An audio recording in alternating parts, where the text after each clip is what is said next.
As Eleanor solidifies her relationship with Isaiah, Mark stumbles into something that could threaten his life, and Claire sees a whole new side to Peter, which helps her understand why his existence has been a secret for quite some time. So to begin, let's go into the backstory between Zeke and Mark a bit, especially since Danielle, the head chef at Zeke's restaurant, is asking about it.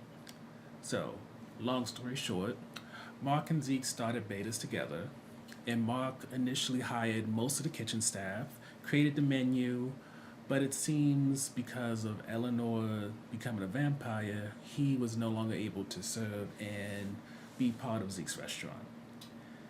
And due to that, while a lot of the stuff that Mark started may not exist now, one item on the menu Zeke refuses to change, and Danielle is still unable to fathom how they came up with that dish. But that aside, alongside going into the history of Mark's role in the restaurant, you also get a little bit more about Zeke's relationship with him, especially in terms of them having a certain brotherhood. One that Mark wants to exploit in order to use Zeke's new BMW in order to track down the people that Frank was supposed to meet with. Switching over to what's happening in Arthur's household, Claire is introduced properly to Matthew and understands that alongside Matthew being one of Peter's blood donors, he's also the one that sometimes has to get third parties when, Matthew's blood isn't enough, and also because Arthur is no longer able to feed his son, since, as we saw with Eleanor in the last episode, it seems that vampires in the world of Let the Right One In can actually taste when something's wrong in someone's blood, so I guess to be safe, Arthur's no longer donating his own. With that said, Peter, unfortunately, is at that point when he needs to feed, and while Claire is still kind of battling everything that her father is and what he kept from her, when she sees Peter feed and learns that he is an uncontrollable monster when he does so, it seems to start to click for her that her father, as much as he might have made this painkiller that was highly addictive, unbeknownst to him until people melted it, he isn't a complete monster, this evil guy that she built up in her head. In fact, Peter even reveals to us that it was his idea to not let Claire know that he was alive, rather than it be as she assumed it was, where Arthur decided to keep it from her. This leads us to the heart of the episode, which is Eleanor and Isaiah growing closer, and also us watching Mark try to figure out a potential lead that could be to a potential cure. So to begin, Isaiah has his talent show coming up, the one he invited his father, Frank, to. And he decides he's going to invite Eleanor, which is kind of an awkward thing because Naomi doesn't know the neighbors much, so her son deciding to take it upon himself to invite Eleanor. And then Eleanor acting very sketchy, and then Mark following suit. It leads her to wonder as she talks to her partner Ben, what is going on there? Is Eleanor potentially kidnapped? And then when Eleanor shows up, despite Mark not being fond of it, to Isaiah's talent show, she's asking further questions just to see what exactly is going on in that household. Thankfully, Eleanor knows how to navigate this after who knows how many years of moving around so much. So while she gives enough so that Naomi understands that they are a family and they have a life, she also gives enough of an answer that for certain things you can tell that they're very much an odd family, but they're still a family nonetheless. And then on top of that, Naomi really starts to back down when she sees Isaiah's being bullied, even when he's on stage with a spotlight on him. And with Eleanor stepping in to be an assistant when he does his magic, and even performing a trick using her speed so that it could make it seem like she disappeared from the stage to the back of the room. Once that happens, Naomi's like, you know what, the kid is good with me. I'm not going to investigate further because clearly my son is happy. He's found someone who kind of understands him, and why should I get away with that considering all else he has gone through? But when Mark comes back from trying to find Frank's supply and only running into a gangster named Roland, who probably is the one making that vampire-like drug, he isn't originally fond of Eleanor being so close to Isaiah because there's still that worry that, she hears his blood thumping and things like that, and then he may snap on them. But considering when he finds Eleanor giggling and all that with Isaiah as they play some game, he decides to cool it down, and he even decides to have some tea or coffee, some type of drink with Naomi, and discovers that she used to be a singer, which is funny because Anika Noni Rose, who plays Naomi, is an actual singer. She was in Dreamgirls, the movie. She is Taina in terms of Disney, and I think she also did some Broadway, but I don't fully know what she did on Broadway. But needless to say, singing has been her bread and butter alongside acting. But that aside, it seems that at this point, Eleanor has really made a friend. Naomi, while she still kind of questions Mark and Eleanor and their relationship, she's willing to back down. And in terms of Mark finding a cure, unfortunately, Roland may bring problems to his life rather than solutions. But at the very least, we saw that when it comes to Mark getting into trouble, killing people, and all that, it really is taxing on him and his faith. And we even see him go to his. If his wife's dead, is that his ex-wife or is that still his wife?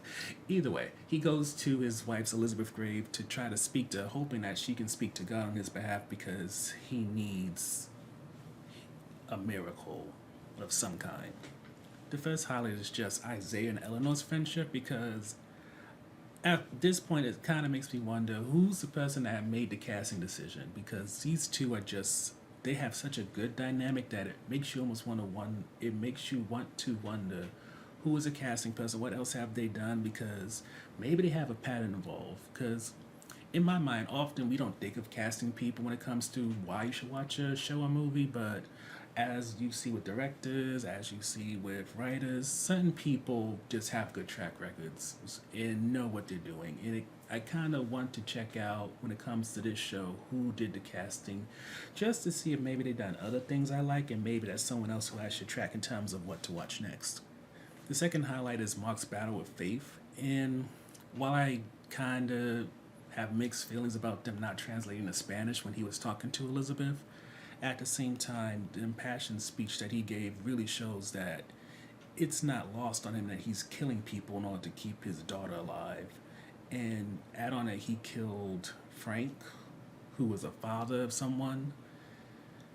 You can see more and more that's going to become an issue for him. And who knows, when Naomi, who is a murder investigator, possibly tracks him down, it's going to be interesting to see whether or not he decides to hand himself over in terms of, looking for redemption or else absolution, or if he may face her and possibly take her out in order to continue to keep his daughter alive.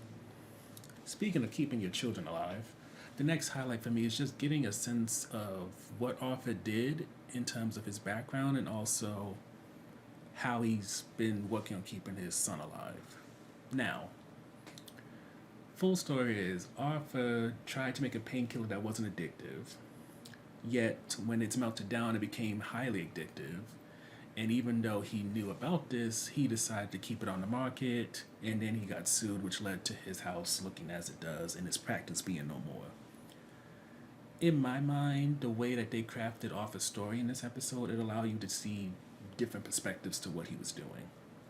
You could very much have Claire's perspective and keep it in the realm of Arthur is just someone who exploited people with pain management issues. Or else you could also look at it as his intentions was to make a painkiller that didn't have addictive properties. So once you finish with your surgery recovery and stuff like that, you can move on and have a normal life. It is not necessarily his responsibility to make it so that if you melt the product, it now is addictive, because it's like if you jailbreak your phone or hack it so it can be more powerful, whatever. Is it really on Apple, Samsung, or whoever that you did that and possibly broke your phone? If you decide to overclock your CPU and it no longer works and you can't access your computer, is that really AMD or Intel's problem that you decided to do something that wasn't what the manufacturer made it to do? It's just, I feel like with this episode, you can kind of see that Arthur, as much as he was painted as a villain in episode 1, he's really not. I mean, even when you include the fact that Peter makes it clear that it was him that decided that Claire shouldn't know that he's alive, much less a vampire, and factoring in how Arthur has to take the brunt of it because Claire has previous issues with her father, and this is just something new to justify her feelings. As much as I understand that Claire's not happy that her father was more of a financial provider than an actual physically there and active father, I would say the development of Arthur this episode pushed things in his favor and definitely made Claire look more like a spoiled brat. Even when you have to note that her raising her little brother, at least in her frame of mind, definitely was probably taxing. One of the things we appreciate about Naomi's suspicions, which is the next highlight, is that it could perhaps reveal things to us that, when it comes to this adaptation of Let the Right One In, is very specific.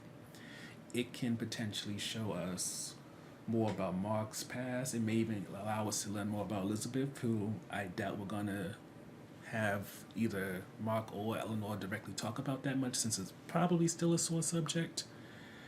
And on top of that, she can give us insight to where Mark has been, an estimate of how many people he might have killed in order to keep Eleanor alive.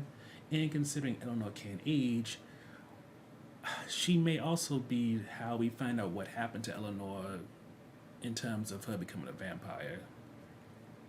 Since, again, I don't think that this show is crafted where either Mark or Eleanor is going to break down their story up until now. And while, yes, I'm sure that maybe not Naomi, but at least Isaiah may start asking questions about how did he do that trick when it came to his school talent show. It's hard to say how far the show may go in terms of explaining things, but at least with Naomi being an investigator, she might be able to give us some idea of how all this came about, instead of us just having to accept what is and taking every flashback like it's some buried treasure that we should be so grateful to have.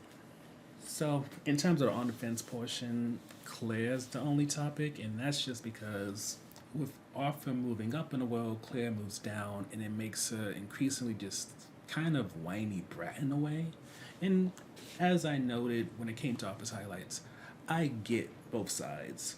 Arthur was not the best father. He financially provided, maybe offered a maid or something like that, but he left the brunt work of raising Peter to Claire, and she took to it. But at the same time, you can't deny Claire's privilege because of her father's finances and the fact that clearly she took advantage of him. So her inability and lack of desire to reconcile, even as she starts to peel away at the layers of who her father is, it makes her seem like an ungrateful brat in a way that makes it very difficult to want to take her side or, at this point, really get invested in her. Overall, while Claire is someone who may grow on us, like a cancerous tumor, what is being delivered with everyone else gives you faith that this show can have long-term potential, especially as it latches on to one of its main hooks, which is Isaiah and Eleanor's relationship. It gives Mark this very emotional storyline dealing with his wife dying and trying to take care of his daughter, and Naomi given purpose through not just, being Isaiah's mother, but also being a person who could perhaps reveal stuff onto us that, Eleanor may not tell Isaiah, and Mark surely isn't going to tell anybody. And likely Zeke isn't going to tell anybody either.